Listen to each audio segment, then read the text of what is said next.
So guys welcome back to micro classes. हमारी CCSU और MSU की बीएड सेकेंड ईयर की क्लासेस चल रही हैं।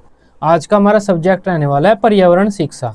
आज का हमारा टॉपिक है प्राकृतिक पर्यावरण और मानव निर्मित पर्यावरण में क्या अंतर होता है। तो हमारा भौगोलिक पर्यावरण इसे हम बोल देते हैं और सांस्कृतिक पर्यावरण इसे हम कह देते हैं। इन दोनों में क्या डिफरेंस होता है। मोस्ट इम्पोर्टेंट क्वेश्चन होता है आपके बीएड एग्जाम की बात करें, ये शॉर्ट में आता है, शॉर्ट में या वेरी शॉर्ट में आएगा। 10 पॉइंट देखेंगे हम इन दोनों में अंतर के। 10 पॉइंट आपके काफ़ी होते हैं, टेबल बनाकर भी लिख सकते हैं आप, चाहे तो ऐसे भी लिख सकते हैं पॉइंट बनाकर। तो इस तरह से आपके पेपर में क्वेश्चन आता है, एक बार पढ़ लेना। प्राकृतिक और भौगोलिक हमारा एक ही पर्यावरण होता है, सांस्कृतिक और मानव निर्मित एक पर्यावरण होता है। तो नाम कोई भी आ सकता है आपके पेपर में। सबसे पहला पॉइंट है हमारा प्राकृतिक पर्यावरण। प्राकृतिक पर्यावरण का हमारा ये बॉक्स रहेगा, सांस्कृतिक पर्यावरण का हमारा ये बॉक्स रहेगा। एक एक करके इनमें अंतर देखते हैं। जो प्राकृतिक पर्यावरण है वो प्रकृति ईश्वर के द्वारा निर्मित होता है और सांस्कृतिक पर्यावरण मानव के द्वारा निर्मित होता है। प्राकृतिक पर्यावरण पर मानव का कोई भी नियंत्रण नहीं होता, तभी हमारे बाढ़ वगैरह आ जाती हैं और हम बिखर जाते हैं, संभल नहीं पाते हैं।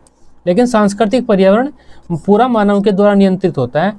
मानव ही जो चीज़ें बनाता है इस पृथ्वी पर, चाहे धर्म बनाए, मान्यताएं बनाए, संस्कृति बनाए, चाहे आचार विचार बनाए, रहन सहन खान पान बनाए अपना, या इमारतें बनाए, पुल बनाए, सड़क बनाए, बांध बनाए, कोई भी चीज़ मानव बनाए, वो सांस्कृतिक पर्यावरण होता है, मानव निर्मित पर्यावरण होता है। तो ये जो पर्यावरण होता है ये पूरी तरह से मानव द्वारा नियंत्रित होता है। प्राकृतिक पर्यावरण के अंतर्गत जल, सूर्य, पृथ्वी, पर्वत आदि आते हैं और मानव निर्मित पर्यावरण के अंतर्गत हमारे धर्म निर्मित वस्तुएं, संस्कृति वगैरह आती हैं। प्राकृतिक पर्यावरण मूर्त होता है। मूर्त मतलब ऐसी चीज़ जिसे हम देख सकते हैं, छू सकते हैं। जो भी हमारी प्रकृति है उसे हम देख सकते हैं, छू सकते हैं। हवा वगैरह की अगर हल्की फुल्की सी हम वो बात करना चाहें तो छू तो सकते ही हैं, देख नहीं सकते फिर भी। तो ये क्या होता है, हमारा मूर्त होता है प्राकृतिक पर्यावरण। लेकिन सांस्कृतिक पर्यावरण मूर्त भी होता है, अमूर्त भी होता है। मूर्त तो में चीज़ें होती हैं जो हम देख सकते हैं, ब्रिज वगैरह, सड़क वगैरह, पुल वगैरह, इमारतें वगैरह। अमूर्त क्या होता है, हमारी धर्म, संस्कृति, हमारे विचार, तो वो चीज़ हम देख नहीं सकते, तो वह अमूर्त होता है। तो हमारा जो मानव निर्मित पर्यावरण होता है वो अमूर्त व मूर्त दोनों होता है। प्राकृतिक पर्यावरण बहुत ही प्राचीन होता है, ये पता नहीं कब से चला आ रहा है, और मानव निर्मित पर्यावरण का निर्माण मानव ने किया है, तो ये ज़्यादा प्राचीन नहीं है। प्राकृतिक पर्यावरण समय के साथ बहुत ही कम बदलता है, इसमें परिवर्तन बहुत ही कम होता है। लेकिन सांस्कृतिक पर्यावरण में काफ़ी तेज़ी से बदलाव होता है। हमारा 200 साल पहले वाला पर्यावरण देख लीजिए आप, कैसी इमारतें हुआ करती थी, कैसे सड़कें हुआ करती थी, और आज का देख लीजिए कैसी इमारतें हैं, कैसी सड़कें हैं, कैसी हमारी सभ्यता है, तो कितना बदल गया है। प्राकृतिक पर्यावरण स्थायी होता है क्योंकि ये बदलता नहीं है, लेकिन सांस्कृतिक पर्यावरण कम स्थायी होता है क्योंकि जल्दी से बदल जाता है। प्राकृतिक पर्यावरण में जो मानव होता है, हम मनुष्य है, वो एक गौण व सूक्ष्म तत्व होता है। मनुष्य अपने आप को ये नहीं कह सकता मैं प्रधान हूँ पर प्रकृति के आगे। प्रकृति जब चाहे उसे मिट्टी में मिला सकती है, गायब कर सकती है इस ब्रह्मांड से भी।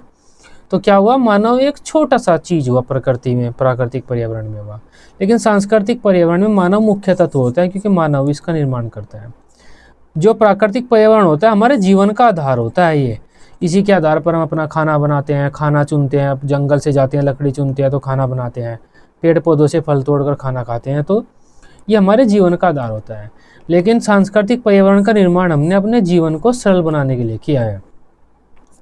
प्राकृतिक पर्यावरण, सांस्कृतिक पर्यावरण, देखो सांस्कृतिक जो हमारा पर्यावरण है वो प्राकृतिक पर्यावरण के आधार पर ही बनता है। जैसा हमारा प्राकृतिक पर्यावरण होता है वैसे हमारा सांस्कृतिक पर्यावरण होता है।